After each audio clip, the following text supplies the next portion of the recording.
Chapter 4. So the salmon went up, after Tom had warned them of the wicked old otter, and Tom went down, but slowly and cautiously, coasting along the shore. He was many days about it, for it was many miles down to the sea.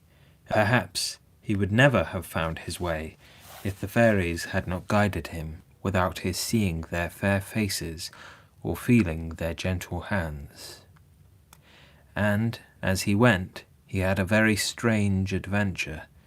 It was a clear, still September night, and the moon shone so brightly down through the water that he could not sleep, though he shut his eyes as tight as possible. So at last he came up to the top, and upon a little point of rock, and looked up at the broad yellow moon, and wondered what she was, and thought she looked at him. And he watched the moonlight on the rippling river, and the black heads of the firs, and the silver-frosted lawns, and listened to the owls hoot, and the snipes bleat, and the foxes bark, and the otters laugh, and smelt the soft perfume of the birches, and the wafts of heather honey off the grouse moor far above, and felt very happy, though he could not well tell why. You, of course, would have been very cold sitting there on a September night, without the least bit of clothes on your wet back, but Tom was a water baby, and therefore felt cold no more than a fish. Suddenly he saw a beautiful sight. A bright red light moved along the riverside, and threw down into the water a long taproot of flame. Tom, curious little rogue that he was, must needs go and see what it was. So he swam to the shore, and met the light as it stopped over a shallow run at the edge of a low rock. And there, underneath the light, lay 5 or 6 great salmon, looking up at the flame with their great goggle eyes, and wagging their tails as if they were very much pleased at it. Tom came to the top to look at this wonderful light nearer, and made a splash, and he heard a voice say, "There was a fish rose." He did not know what the words meant, but he seemed to know the sound of them, and to know the voice which spoke them, and he saw on the bank 3 great 2-legged creatures, one of whom held the light, flaring and sputtering, and another a long pole. And he knew that they were men, and was frightened, and crept into a hole in the rock, from which he could see what went on. The man with the torch bent down over the water, and looked earnestly in, and then he said, "Tak that muckle fellow, lad. He's o'er 15 punds, and hold your hand steady." Tom felt that there was some danger coming, and longed to warn the foolish salmon, who kept staring up at the light as if he was bewitched. But before he could make up his mind, down came the pole through the water. There was a fearful splash and struggle, and Tom saw that the poor salmon was speared right through, and was lifted out of the water. And then, from behind, there sprang on these 3 men 3 other men, and there were shouts and blows, and words which Tom recollected to have heard before, and he shuddered and turned sick at them now, for he felt somehow that they were strange and ugly and wrong and horrible, and it all began to come back to him. They were men, and they were fighting, savage, desperate, up and down fighting, such as Tom had seen too many times before. And he stopped his little ears, and longed to swim away, and was very glad that he was a water baby, and had nothing to do any more with horrid dirty men with foul clothes on their backs, and foul words on their lips. But he dared not stir out of his hole, while the rock shook over his head with the trampling and struggling of the keepers and the poachers. All of a sudden there was a tremendous splash, and a frightful flash, and a hissing, and all was still. For into the water, close to Tom, fell one of the men, he who held the light in his hand. Into the swift river he sank, and rolled over and over in the current. Tom heard the men above run along, seemingly looking for him, but he drifted down into the deep hole below, and there lay quite still, and they could not find him. Tom waited a long time till all was quiet, and then he peeped out and saw the man lying.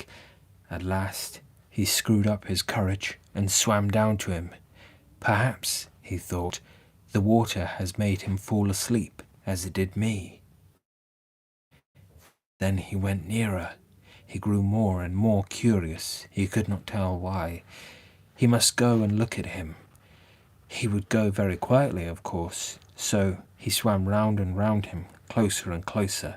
As he did not stir, at last he came quite close and looked him in the face.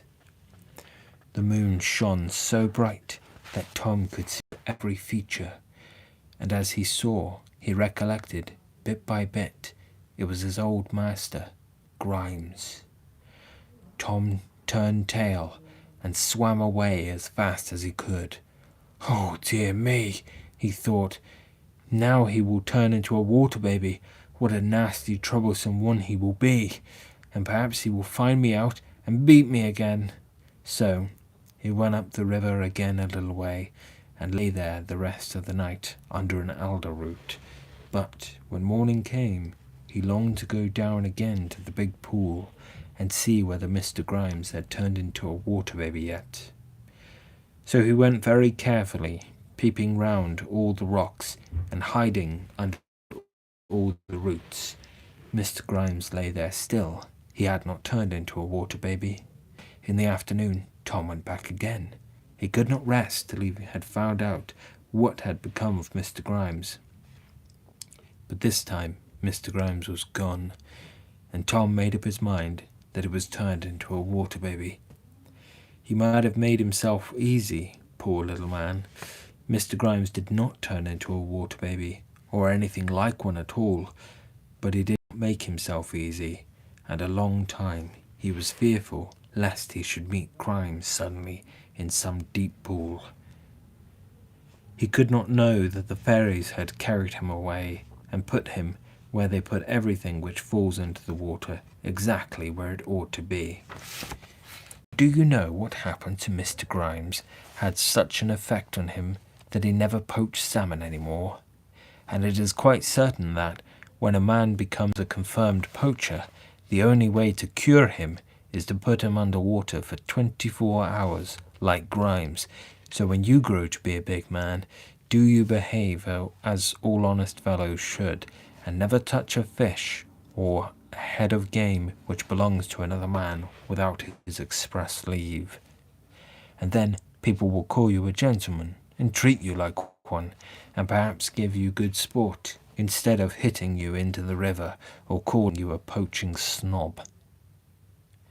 Then Tom went on down, for he was afraid of staying near Grimes, and as he went, all the valley looked sad. The red and yellow leaves showered down into the river. The flies and beetles were all dead and gone. The chill autumn fog lay low upon the hills, and sometimes spread itself so thickly on the river that he could not see his way. But he felt his way instead, following the flow of the stream, day after day, past great bridges, past boats and barges, past the great town with its wharfs and mills and tall smoking chimneys and ships which rode at anchor in the stream. And now and then he ran against their hawsers and wondered what they were, and peeped out and saw the sailors lounging on board smoking their pipes, and ducked under again, for he was terribly afraid of being caught by man and turned into a chimney sweep once more. He did not know that the fairies were close to him always, shutting the sailors' eyes lest they should see him, and turning him aside from mill races and sewer mouths and all foul and dangerous things. Poor little fellow, it was a dreary journey for him, and more than once he longed to be back in Vendale, playing with the trout in the bright summer sun. But it could not be. What has been once can never come again, and people can be little babies, even water babies, only once in their lives. Besides, people who make up their minds to go and see the world, as Tom did, must needs find it a weary journey. Lucky for them if they do not lose heart and stop halfway, instead of going on bravely to the end as Tom did, for then they will remain neither boys nor men, neither fish, flesh, nor good red herring, having learnt a great deal too much, and yet not enough, and sown their wild oats without having the advantage of reaping them. But Tom was always a brave, determined little English bulldog, who never knew when he was beaten, and on he held, till he saw a long way off the red buoy through the fog, and then he found to his surprise the stream turned round and running up inland. It was the tide, of course, but Tom knew nothing of the tide. He only knew that in a minute more the water, which had been fresh, turned salt all round him, and then there came a change over him.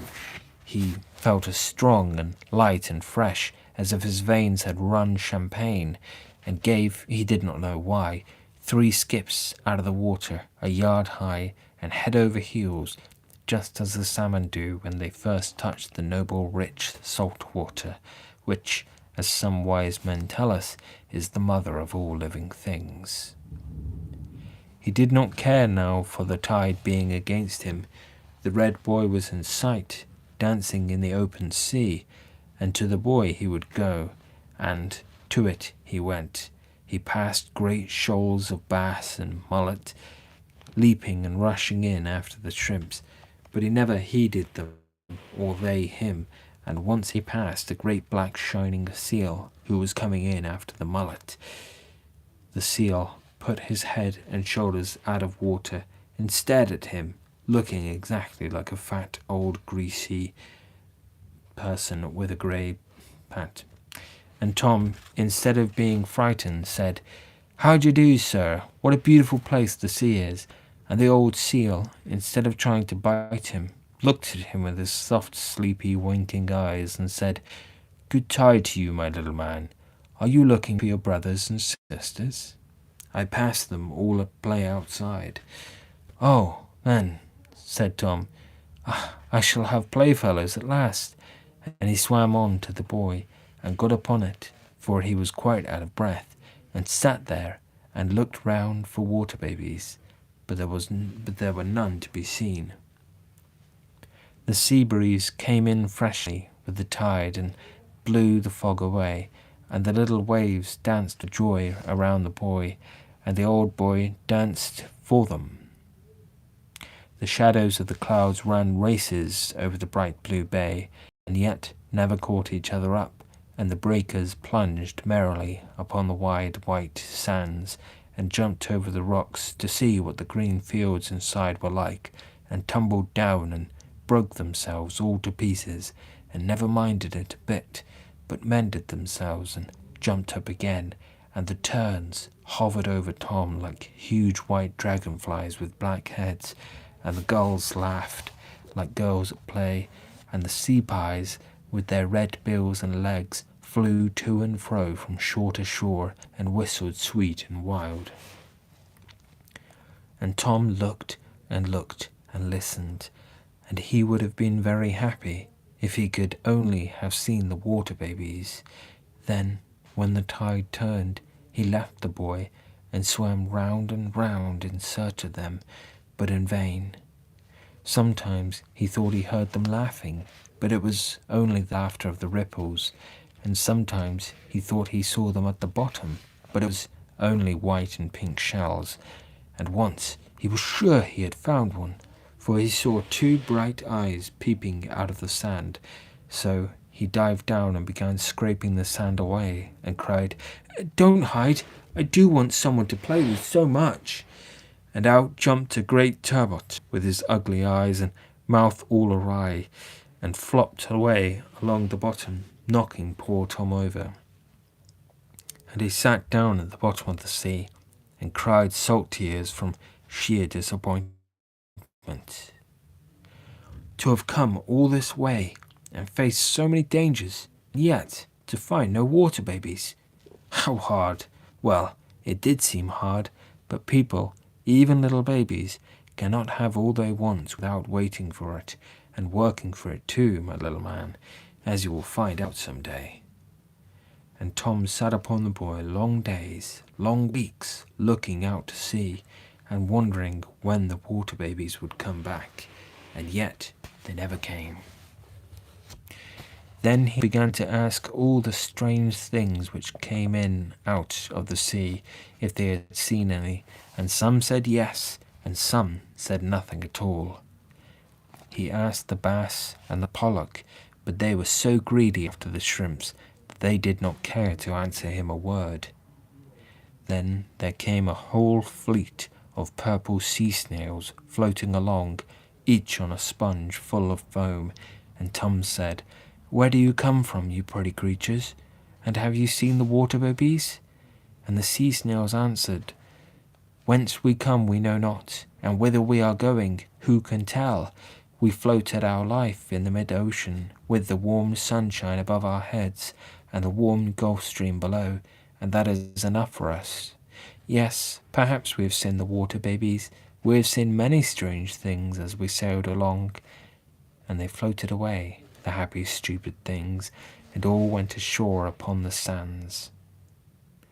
Then there came in a great lazy sunfish, as big as a fat pig cut in half, and he seemed to have been cut in half too, and squeezed in a clothes press till he was flat, but to all his big body and big fins he had only a little rabbit's mouth, no bigger than Tom's, and when Tom questioned him, he answered in a little squeaky feeble voice, "I'm sure I don't know. I've lost my way. I meant to go to Chesapeake, and I'm afraid I've got wrong somehow. Dear me, it was all by following that pleasant warm water. I'm sure I've lost my way." And when Tom asked him again, he could only answer, "I've lost my way. Don't talk to me. I want to think." But like a good many other people, the more he tried to think, the less he could think, and Tom saw him blundering about all day. Coast guardsmen saw his big fin above the water, and rowed out and struck a boat hook into him and took him away. They took him up to the town and showed him for a penny a head, and made a good day's work of it. But of course Tom did not know that. Then there came by a shoal of porpoises, rolling as they went, papas and mammas and little children, and all quite smooth and shiny, because the fairies French polish them every morning, and they sighed so softly as they came by that Tom took courage to speak to them, but all they answered was, "Hush, hush, hush," for that was all they had learned to say. And then there came a shoal of basking sharks, some of them as long as a boat, and Tom was frightened at them, but they were very lazy, good-natured fellows, not greedy tyrants like white sharks and blue sharks and ground sharks and hammerheads who eat men, or sawfish and threshers and ice sharks who hunt the poor old whales.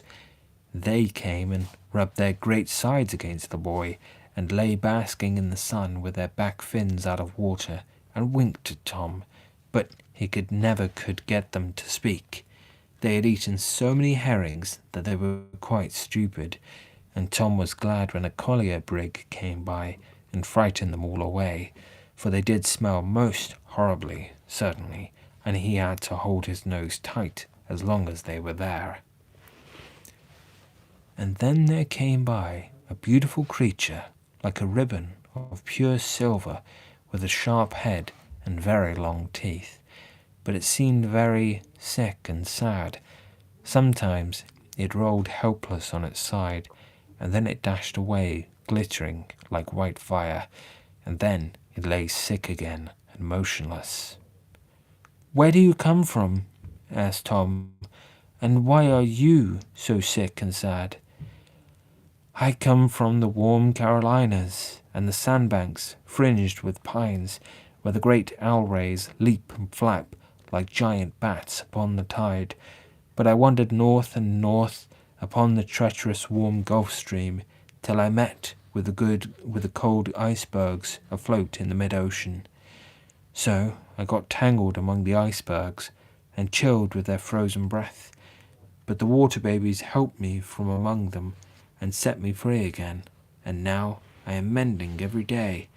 Oh, but I am very sick and sad, and perhaps I shall never get home again to play with the owl rays any more." "Oh!" cried Tom, "and you have seen water babies? Have you seen any near here?" "Yes, they helped me again last night, or I should have been eaten by a great black porpoise." "How vexatious! The water babies close to him, and yet he could not find one." And then he left the boy and used to go along the sands and round the rocks, and came out in the night, like the forsaken merman in Mr. Arnold's beautiful, beautiful poem, which you must learn by heart some day, and sit upon a point of rock among the shining seaweeds in the low October tides, and cry and call for the water babies, but he never heard a voice call in return. And at last, with his fretting and crying, he grew quite lean and thin. But one day, among the rocks, he found a playfellow. It was not a water baby, alas, but it was a lobster, and a very distinguished lobster he was, for he had live barnacles on his claws, which is a great mark of distinction in lobsterdom, and no more to be bought for money than a good conscience or the Victoria Cross. Tom had never seen a lobster before, and he was mightily taken with this one, for he thought him the most curious, odd, ridiculous creature he had ever seen. And there he was not far wrong, for all the ingenious men, and all the scientific men, and all the fanciful men in the world, with all the old German bogey painters into the bargain, could never invent, if all their wits were boiled into one, anything so curious and so ridiculous as a lobster. He had one claw knobbed and the other jagged, and Tom delighted in watching him hold on to the seaweed with his knobbed claw, while he cut up salads with his jagged one, and then put them into his mouth after smelling at them like a monkey. And always the little barnacles threw out their casting nets and swept the water, and came in for their share of whatever there was for dinner. But Tom was most astonished to see how he fired himself off, snap, like the leapfrogs which you make out of a goose's breastbone. Certainly he took the most wonderful shots, and backwards too, for if he wanted to go into a narrow crack 10 yards off, what do you think he did? If he had gone in head foremost, of course he could not have turned round, so he used to turn tail to it, and lay his long horns, which carry his sixth sense in their tips, and nobody knows what that sixth sense is, straight down his back to guide him, and twist his eyes back till they almost came out of their sockets, and then made ready, present, fire, snap, and away he went, pop into the hole, and peeped out, and twiddled his whiskers, as much as to say, "You couldn't do that." Tom asked him about the water babies. Yes, he said, he had seen them often, but he did not think much of them. They were meddlesome little creatures that went about helping fish and shells which got into scrapes. Well, for his part, he should be ashamed to be helped by little soft creatures that had not even a shell on their backs. He had lived quite long enough in the world to take care of himself. He was a conceited fellow, the old lobster, and not very civil to Tom, and you will hear how he had to alter his mind before he was done, as conceited people generally have. But he was so funny, and Tom so lonely, that he could not quarrel with him, and they used to sit in holes in the rocks and chat for hours. And about this time there happened to Tom a very strange and important adventure, so important indeed that he was very near never finding the water babies at all, and I am sure you would have been sorry for that. I hope that you have not forgotten the little white lady all this while. At least, here she comes, looking like a clean, white, good little darling, as she always was and always will be. For it befell in the pleasant short December days, when the wind always blows from the southwest, till old Father Christmas comes and spreads the great white tablecloth ready for little boys and girls to give the birds their Christmas dinner of crumbs. It befell, to go on, in the pleasant December days, that Sir John was so busy hunting that nobody at home could get a word out of him. 4 days a week he hunted, and very good sport he had, and the other 2 he went to the bench and the board of guardians, and very good justice he did. And when he got home in time, he dined at 5, for he hated this absurd new fashion of dining at 8 in the hunting season, which forces a man to make interest with the footman for cold beer as soon as he comes in, and so spoil his appetite, and then in an armchair in his bedroom, all stiff and tired for 2 or 3 hours before he can get his dinner like a gentleman. And do you be like Sir John, my dear little man, when you are your own master, and if you want either to read hard or ride hard, stick to the good old Cambridge hours of breakfast at 8 and dinner at 5, by which you may get 2 days' work out of 1. But of course, if you find a fox at 3 in the afternoon, and run him till dark, and leave off 20 miles from home, why, you must wait for your dinner till you can get it, as better men than you have done. Only see that, if you go hungry, your horse does not, but give him his warm gruel and beer, and take him gently home, remembering that good horses don't grow on the hedge like blackberries. It befell, to go on a second time, that Sir John, hunting all day, and dining at 5, fell asleep every evening, and snored so terribly that all the windows in Harthover shook, and the soot fell down the chimneys, whereon my lady, being no more able to get conversation out of him than a song out of a dead nightingale, determined to go off and leave him, and the doctor and Captain Swinger the agent, to snore in concert every evening to their heart's content. So she started for the seaside with all the children, in order to put herself and them into condition by mild applications of iodine. She might as well have stayed at home and used Parry's liquid horse blister, for there was plenty of it in the stables, and then she would have saved her money, and saved the chance also of making all the children ill instead of well, as hundreds are made, by taking them to some nasty-smelling, undrained lodging, and then wondering how they caught scarlatina and diphtheria. But people won't be wise enough to understand that till they are dead of bad smells, and then it will be too late. Besides, you see, Sir John did certainly snore very loud.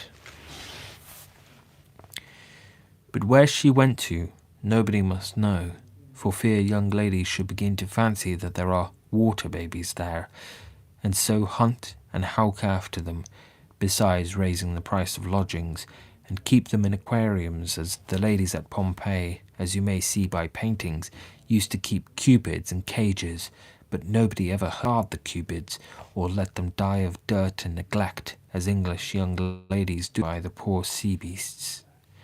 So nobody must know where my lady went. Letting water babies die is as bad as taking singing birds' eggs, for though there are thousands, aye, millions of both of them in the world, yet there is not one too many. Now it befell that on the very shore, and over the very rocks where Tom was sitting with his friend the lobster, There walked one day the little white lady, Ellie herself, and with her a very wise man indeed, Professor Puthimmelen Sports. His mother was a Dutch woman, and therefore he was born in Curatio. Of course, you have learnt your geography, and therefore know why. And his father, a Pole, and therefore he was brought up at Petropavlovsky. Of course, you have learnt your modern politics, and therefore know why. But for all that he was as thorough an Englishman as ever coveted his neighbour's goods. And his name, as I have said, was Professor Puthimmelen Sports, which is a very ancient and noble Polish name.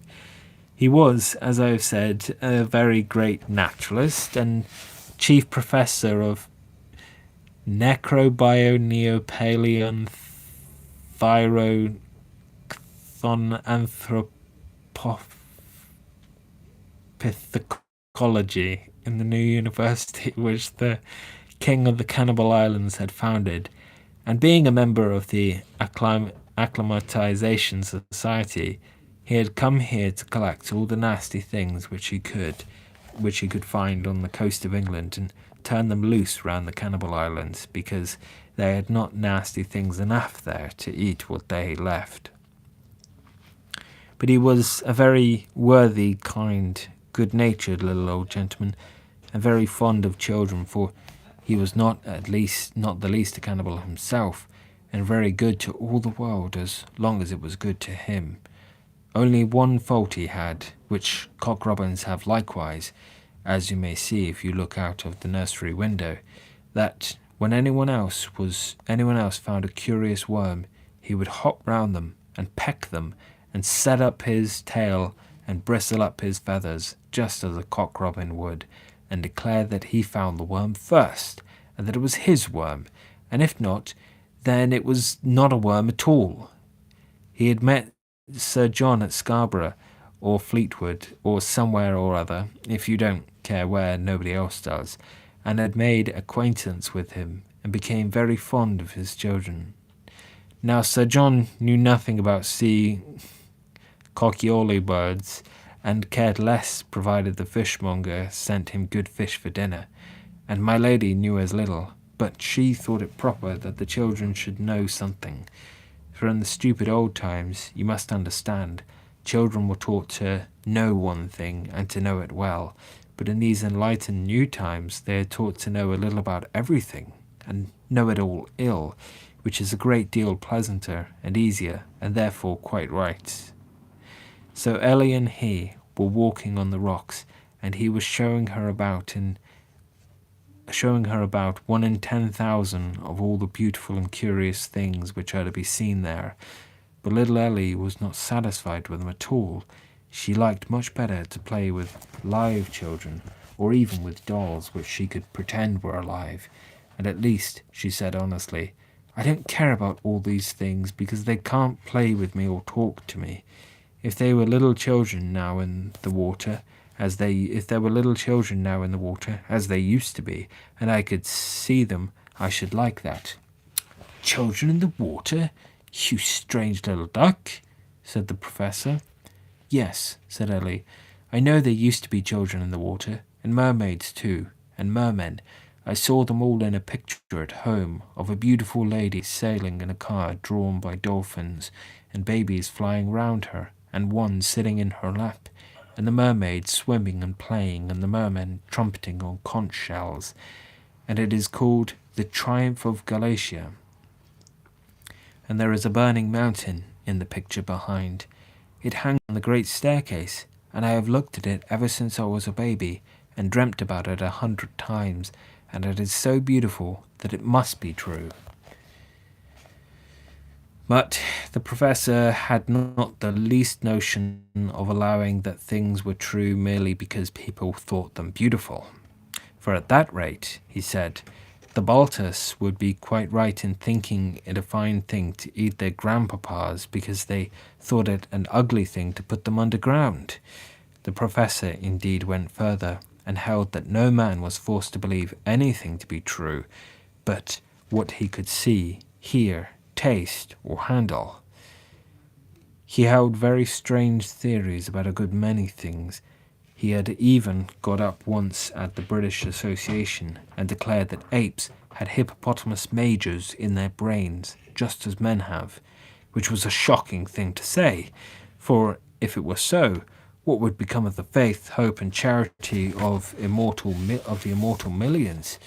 You may think that there are other more important differences between you and an ape, such as being able to speak and make machines and know right from wrong and say your prayers and other little matters of that kind. But that is a child's fancy, my dear. Nothing is to be depended on but the great hippopotamus test. If you have a hippopotamus major in your brain, you are no ape, though you had 4 hands, no feet, and were more apish than the apes of all aperies. But if a hippopotamus major is ever discovered in one single ape's brain, nothing will save your greatest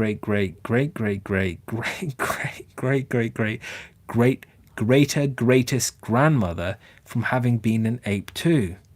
No, my dear little man, always remember that the one true, certain, final, and all-important difference between you and an ape is that you have a hippopotamus major in your brain and it has none.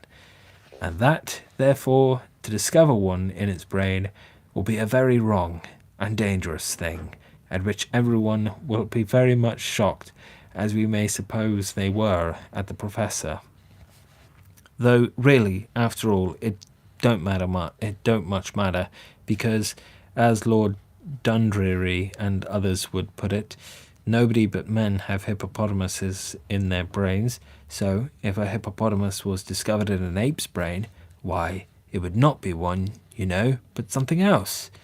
But the professor had gone, I am sorry to say, even further than that, for he had read at the British Association at Melbourne, Australia, in the year 1999, a paper which assured everyone who found himself the better or wiser for the news that there were not, never had been, and could not be any rational or half-rational beings except men, anywhere, anywhen, or anyhow, that nymphs, satyrs, fauns, inui, dwarfs, trolls, elves, gnomes, fairies, brownies, nixes,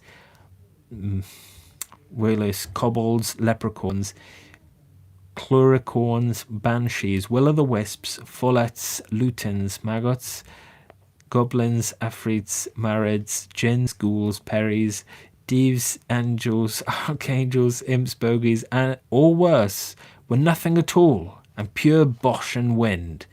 And he had to get up very early in the morning to prove that, and to eat his breakfast overnight. But he did it, at least, to his own satisfaction. Whereon a certain great divine, and a very clever divine was he, called him a regular Sadducee, and probably he was quite right, whereon the professor, in return, called him a regular Pharisee, and probably he was quite right too. But they did not quarrel in the least, for when men are men of the world, hard words run off them like water off a duck's back. So the professor and the divine met at dinner that evening, and sat together on the sofa afterwards for an hour, and talked over the state of female labour in the Antarctic continent, for nobody talks shop after his claret, and each vowed that the other was the best company he ever met in his life. What an advantage it is to be men of the world. From all which you may guess that the professor was not the least of little Ellie's opinion, so he gave her a succinct compendium of his famous paper at the British Association in a form suited for the youthful mind. But, as we have gone over in his arguments against water babies once already, which is once too often, we will not repeat them here. Now, little Ellie was, I suppose, a stupid little girl, for instead of being convinced by Professor Putterhammerlandsport's arguments, she only asked the same question over again. But why are there not water babies?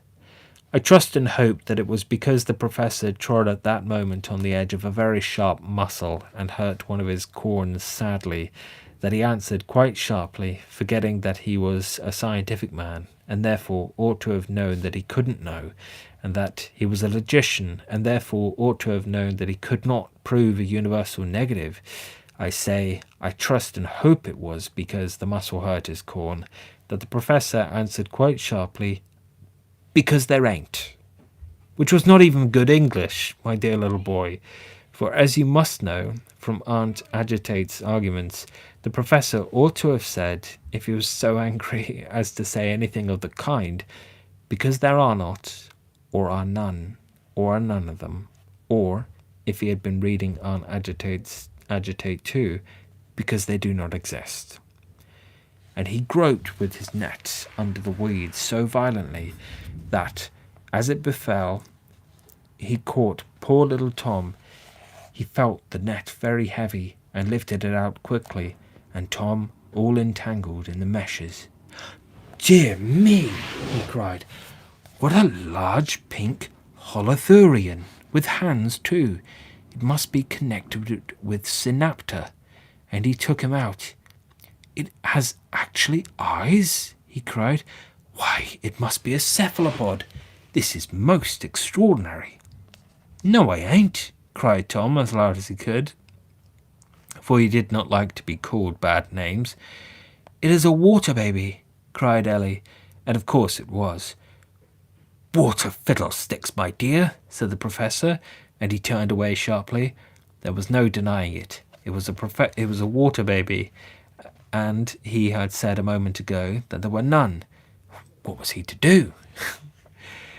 He would have liked, of course, to have taken Tom home in a bucket. He would not have put him in spirits, of course not.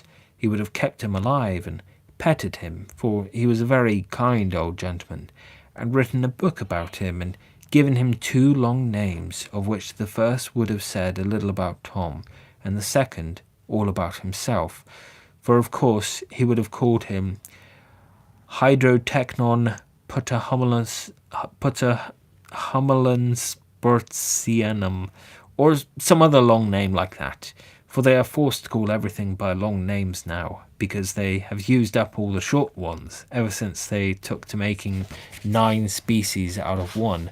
But what would all the learned men say to him after his speech at the British Association? And what would Ellie say after what he had just told her? There was a wise old heathen once who said, "Maxima debetur puris reverentia." The greatest reverence is due to children.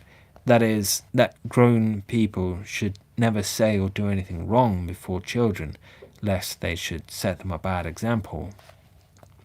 Cousin Cramchild says it means the greatest respectfulness is expected from little boys, but he was raised in a country where little boys are not expected to be respectful, because all of them are as good as the president. Well, everyone knows his own concerns best, so perhaps they are. But poor Cousin Cramchild, to do him justice, not being of that opinion, and having a moral mission, and being no scholar to speak of, and hard up for an authority, why, it was a very great temptation for him. But some people, and I am afraid the professor was one of them, interpret that in a more strange, curious, one-sided, left-handed, topsy-turvy, inside-out, behind-before fashion than even Cousin Cramchild, for they make it mean that you must show your respect for children by never confessing yourself in the wrong to them, even if you know that you are so, lest they should lose confidence in their elders. Now, if the professor had said to Ellie, "Yes, my darling, it is a water baby, and a very wonderful thing it is, and it shows how little I know of the wonders of nature, in spite of 40 years' honest labour. I was just telling you that there could be no such creatures, and behold, here is one come to confound my conceit, and show me that nature can do, and has done, beyond all that man's poor fancy can imagine. So let us thank the Maker and Inspirer, and lord of nature for all his wonderful and glorious works, and try and find out something about this one. I think that if the professor had said that, little Ellie would have believed him more firmly and respected him more deeply and loved him better than ever she had done before. But he was of a different opinion. He hesitated a moment. He longed to keep Tom, and yet he half wished he never had caught him. And at last he quite longed to get rid of him. So he turned away and poked Tom with his finger, for want of anything better to do, and said carelessly, "My dear little maid, you must have dreamt of water babies last night. Your head is so full of them."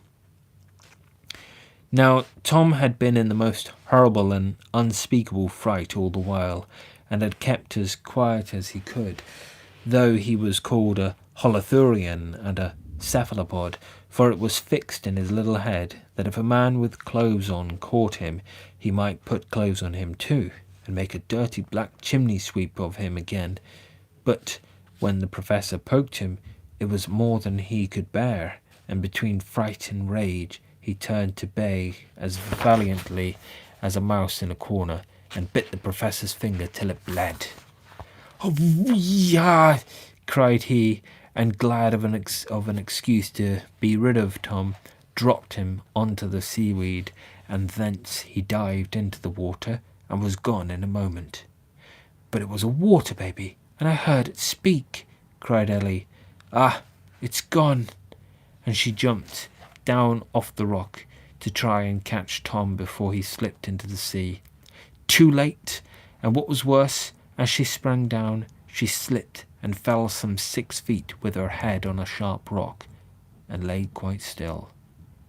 The professor picked her up and tried to waken her, and called to her, and cried over her, for he loved her very much, but she would not waken at all. So he took her up in his arms and carried her to her governess, and they all went home, and little Ellie was put to bed and lay there quite still. Only now and then she woke up and called about the water baby, but no one knew what she meant, and the professor did not tell, for he was ashamed to tell. And after a week, one moonlight night, the fairies came flying in at the window and brought her such a pretty pair of wings that she could not help putting them on, and she flew with them out of the window, and went and over the land, and over the sea, and up through the clouds, and nobody heard or saw anything of her for a very long while. And this is why they say that no one has ever yet seen a water baby. For my part, I believe that the naturalists get dozens of them when they are out dredging, but they say nothing about them, and throw them overboard again for fear of spoiling their theories. But you see, the professor was found out, as everyone is in due time. A very terrible old fairy found the professor out.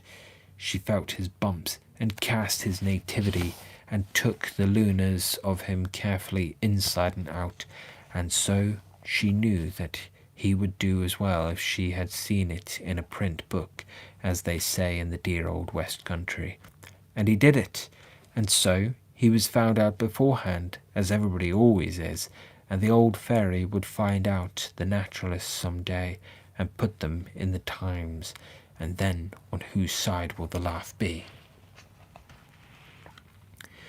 So the old fairy took him in hand very severely there and then, but she says she is always most severe with the best people, because there is most chance of curing them, and therefore they are the patients who pay her best, for she has to work on the same salary as the Emperor of China's physicians. It is a pity that all do not. No cure, no pay. So she took the poor professor in hand, and because he was not content with things as they are, she filled his head with things as they are not, to try if he would like them better. And because he did not choose to believe in a water baby when he saw it, she made him believe in worse things than water babies, in unicorns, fire drakes, manticoras, basilisks, amphisbaenas, griffins, phoenixes, rooks, orcs, dog-headed men, three-headed dogs, three-bodied geryones, and other pleasant creatures which folks think never existed yet, and which folks hope never will exist, though they know nothing about the matter, and never will, and these creatures so upset, terrified, flustered, aggravated, confused, astounded, horrified, and totally flabbergasted the poor professor that the doctors said that he was out of his wits for 3 months, and perhaps they were right, as they are now and then. So all the doctors in the county were called in to make a report on his case, and of course every one of them flatly contradicted the other, else what use is there in being men of science? But at last the majority agreed on a report in the true medical language, one half bad Latin, the other half worse Greek, and the rest might have been English if they had only learned to write it. And this is the beginning thereof. The subine hypopsupernal, and it's completely illegible. It's a diagnosis, though.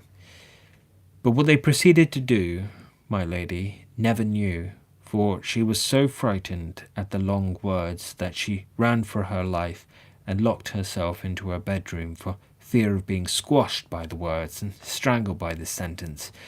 A boa constrictor, she said, was bad company enough, but what was a boa constrictor made of paving stones? It was quite shocking. What can they think is the matter with him? Said she to the old nurse. That his wits just addled, maybe with unbelief and heathenry, quoth she. Then why can't they say so? And the heaven and the sea and the rocks and the valleys re-echoed, why indeed, but the doctors never heard them. So she made Sir John write to the Times to command the Chancellor of Exchequer for the time being to put a tax on long words, a light tax on words over 3 syllables which are necessary evils like rats, but like them must be kept down judiciously. A heavy tax on words over 4 syllables as heterodoxy, spontaneity, spiritualism, spuriosity, etc., and on words over 5 syllables, of which I hope no one will wish to see any examples, a totally prohibitory tax, and a similar prohibitory tax on words derived from 3 or more languages at once, words derived from 2 languages having become so common that there was no more hope of rooting out them than of rooting out peth winds. The Chancellor of the Exchequer, being a scholar and a man of sense, jumped at the notion, for he saw in it the one and only plan for abolishing Schedule D. But when he brought in his bill, most of the Irish members, and I am sorry to say, some of the Scotch likewise, opposed it most strongly on the ground that in a free country no man was bound either to understand himself or to let others understand him. So the bill fell through on the first reading, and the Chancellor, being a philosopher, comforted himself with the thought that it was not the first time that a woman had hit off a grand idea and men turned up their stupid noses thereat.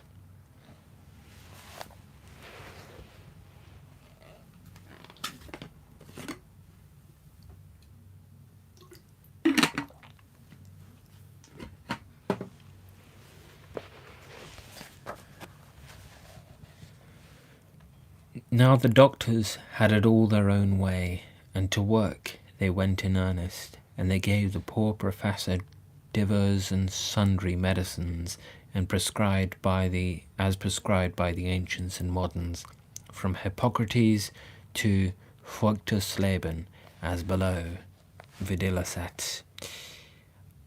A large number of illegible medicines follow.